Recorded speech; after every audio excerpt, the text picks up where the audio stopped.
Hi ಎಲ್ರಿಗೂ. ಎಲ್ರು ಹೇಗಿದ್ದೀರಾ?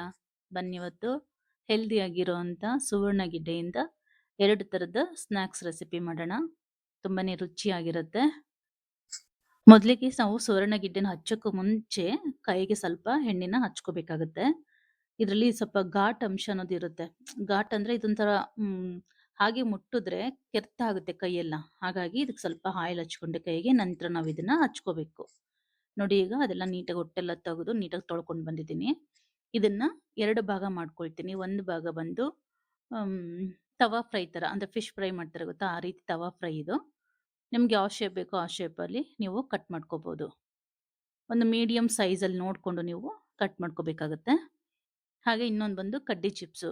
ಕ ನಾರ್ಮಲಾಗಿ ಆಲೂಗಡ್ಡೆ ಚಿಪ್ಸ್ ಮಾಡ್ತೀವಲ್ಲ ಕಡ್ಡಿ ಚಿಪ್ಸು, ಅದೇ ರೀತಿ ಅದನ್ನು ಸಹ ಮೀಡಿಯಂ ಸೈಜಲ್ಲಿ ಕಟ್ ಮಾಡ್ಕೊಂಡು ಅದನ್ನು ಇಟ್ಕೊಳ್ಳೋಣ. ನೋಡಿ ಈಗ ನಾನು ಕಟ್ ಮಾಡ್ಕೊಂಡಿದ್ದೀನಿ. ಈ ಸೈಜಲ್ಲಿ ಇದ್ರೆ ಕರೆಕ್ಟ್ ಆಗಿರುತ್ತೆ. ತುಂಬಾ ತೆಳುವಾದ್ರೂ ಚೆನ್ನಾಗಿರಲ್ಲ, ತುಂಬಾ ದಪ್ಪ ಆದ್ರೂ ಚೆನ್ನಾಗಿರಲ್ಲ. ಈಗ ಎಲ್ಲವೂ ಕಟ್ ಮಾಡ್ಕೊಳ್ಳೋಣ. ನೋಡಿ ಆಲ್ರೆಡಿ ನಾನೆಲ್ಲ ಕಟ್ ಮಾಡಿ ಇಟ್ಕೊಂಡಿದ್ದೀನಿ. ಮರೀದೆ ನೀವು ಇದನ್ನ ಹಚ್ಚುವಾಗ ಕೈಗೆ ಎಣ್ಣೆ ಹಚ್ಕೋಬೇಕಾಗತ್ತೆ. ನೋಡಿ ಈ ರೀತಿ ಕಡ್ಡಿ ಚಿಪ್ಸ್ ಅಂದ್ರೆ ಈ ತರ ಉದ್ದುದ್ದಕ್ಕೆ ಕಡ್ಡಿ ತರ ಕಟ್ ಮಾಡಿ ಇಟ್ಕೊಂಡಿದ್ದೀನಿ.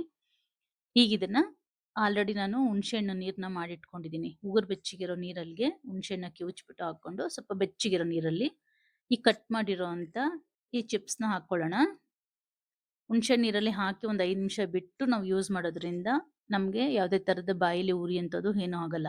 ಹಾಗೆ ನಾವು ಮಾಡಿ ತಿಂತೀವಿ ಅಂದರೆ ತುಂಬಾನೇ ಬಾಯೆಲ್ಲ ಖಾರ ಖಾರ ಅನ್ಸುತ್ತೆ. ಒಂಥರ ಅದೊಂಥರ ಉರಿ ಉರಿ ಅನಿಸ್ತಿರುತ್ತೆ ಬಾಯೆಲ್ಲ. ಸೊ ಹಾಗಾಗಿ ಒಂದು 5 ನಿಮಿಷ ಹುಣಸೆ ನೀರಲ್ಲಿ ಇಟ್ಟುಬಿಟ್ಟು ನಂತರ ನಾವು ಇದನ್ನ ಮಾಡ್ಕೋಬೇಕಾಗತ್ತೆ. ಒಂದು 5 ನಿಮಿಷ ಬಿಟ್ಬಿಡ್ಬೇಕಾಗುತ್ತೆ ಹುಣಸೆ ನೀರಲ್ಲಿ ಮುಳುಗಿಸ್ಬಿಟ್ಟು ನೀಟಾಗಿ. ಹುಣಸೆಹಣ್ಣು ನೀರು ಹಾಕೋದ್ರಿಂದ ಅದರಲ್ಲಿರೋ ಘಾಟಿನ ಅಂಶ ಅನ್ನೋದು ಕಮ್ಮಿ ಆಗುತ್ತೆ. ಹಾಗಾಗಿ ಪೂರ್ತಿಯಾಗಿ ಹೋಗಲ್ಲ, ಸ್ವಲ್ಪ ಕಮ್ಮಿ ಆಗುತ್ತೆ. ಮಕ್ಕಳಿಗೆ ಪಲ್ಯ ಅಂಥದ್ದು ಮಾಡಿ ಕೊಟ್ರೆ ಅವರು ತಿನ್ನೋದಿಲ್ಲ.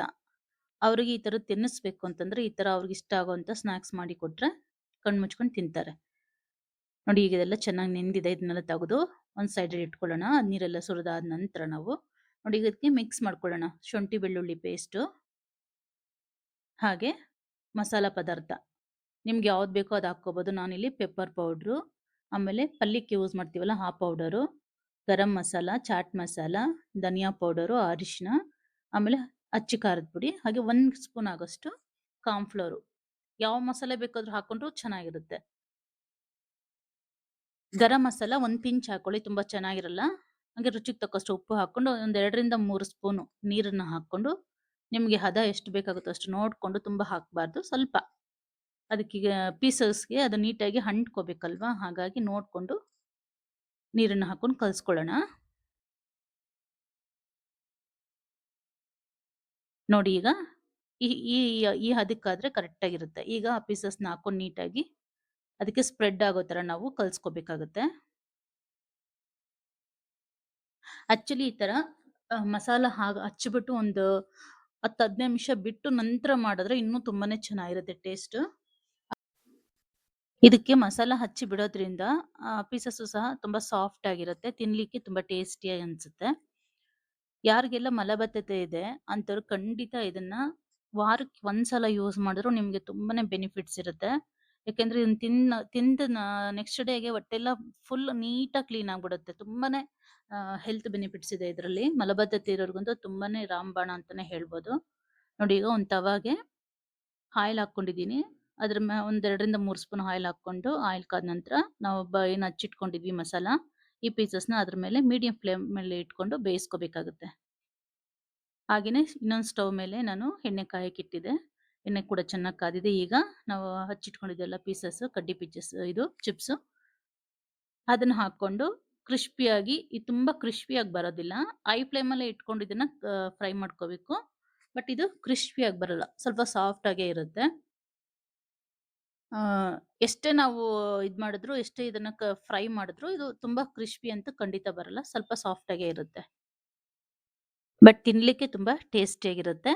ಅಷ್ಟೇ ಅಲ್ಲ, ಹೊಟ್ಟೆಯಲ್ಲಿ ಯಾವುದೇ ರೀತಿ ಸಮಸ್ಯೆಗಳಿದ್ರು ವಾರಕ್ಕೆ ಒಂದ್ಸಲನಾದ್ರೂ ಇದರಲ್ಲಿ ಯಾವುದೇ ಒಂದು ರೆಸಿಪಿ ಅಂದ್ರೆ ಪಲ್ಯ ಆಗ್ಲಿ, ಏನೋ ಒಂದು ಇಲ್ಲ ಹಾಗೆ ಬೇಯಿಸ್ಕೊಂಡು ತಿನ್ನೋದಾದ್ರೂ ಮಾಡೋದ್ರಿಂದ ತುಂಬಾನೇ ಯೂಸ್ ಆಗುತ್ತೆ ಅಂತ ಹೇಳ್ಬೋದು. ತುಂಬಾನೇ ಹೆಲ್ತ್ ಬೆನಿಫಿಟ್ಸ್ ಇದೆ ಈ ಸುವರ್ಣ ಗೆಡ್ಡೆಲಿ. ಮಕ್ಕಳು ಹಾಗೆ ಕೊಟ್ರೆ ತಿನ್ನಲ್ವಲ್ಲ, ಹಾಗಾಗಿ ಈ ತರ ಮಾಡಿಕೊಟ್ರೆ ಖಂಡಿತ ಅವರು ತಿಂತಾರೆ. ವಾರಕ್ಕೆ ಒಂದ್ಸಲ ಅಟ್‌ಲೀಸ್ಟ್ 15 ದಿವಸಕ್ಕೆ ಒಂದ್ಸಲ ಇದನ್ನ ಮರೀದೆ ಎಲ್ರೂ ಯೂಸ್ ಮಾಡ್ಬೇಕು. ಎಲ್ರಿಗೂನು ಯೂಸ್‌ಫುಲ್ ಅಂತಾನೆ ಹೇಳ್ಬೋದು. ತುಂಬಾನೇ ರುಚಿಯಾಗಿರುತ್ತೆ, ಹಾಗೆ ಟೇಸ್ಟಿಯಾಗಿರುತ್ತೆ. ಹೆಲ್ತ್ ಕೂಡ ತುಂಬಾನೇ ಚೆನ್ನಾಗಿರುತ್ತೆ. ನೋಡಿ ಈಗ ಚಿಪ್ಸ್ ಎಲ್ಲ ಮಾಡಿಟ್ಕೊಂಡಿದ್ದೀನಿ. ಇದಕ್ಕೆ ಸ್ವಲ್ಪ ಮಸಾಲ, ಸ್ವಲ್ಪ ಚಾಟ್ ಮಸಾಲ, ಸ್ವಲ್ಪ ಪೆಪ್ಪರ್ ಪೌಡರ್, ಹಾಗೆ ಅಚ್ಚ ಖಾರದ ಪುಡಿ, ಸ್ವಲ್ಪ ಉಪ್ಪು 3ನ್ನು ಮಿಕ್ಸ್ ಮಾಡ್ಕೊಂಬಿಟ್ಟು ಅದಕ್ಕೆ ಹಾಕ್ಕೊಂಡ್ರೆ ಕಡ್ಡಿ ಚಿಪ್ಸು ರೆಡಿ ಆಗುತ್ತೆ. ನೀವು ಒಂದ್ಸಲ ಮನೇಲಿ ಟ್ರೈ ಮಾಡಿ. ಹೇಗಿದೆ ಅಂತ ಮರೀದೆ ಕಮೆಂಟ್ ಮಾಡಿ. ಹಾಗೆ ಇನ್ನು ಯಾರೆಲ್ಲ ನನ್ನ ಚಾನಲ್ ಸಬ್ಸ್ಕ್ರೈಬ್ ಮಾಡ್ಕೊಂಡಿಲ್ಲ ದಯವಿಟ್ಟು ಸಬ್ಸ್ಕ್ರೈಬ್ ಮಾಡ್ಕೊಂಡು ನೋಡಿ. ವಿಡಿಯೋ ಪೂರ್ತಿ ನೋಡಿ. ನಿಮಗೆ ಇಷ್ಟ ಆದರೆ ಮಾತ್ರ ಒಂದು ಲೈಕ್ ಕೊಡೋದನ್ನ ಖಂಡಿತ ಮರಿಬೇಡಿ. ನೋಡಿ ಈಗ ಕಡ್ಡಿ ಚಿಪ್ಸು ರೆಡಿಯಾಗಿದೆ.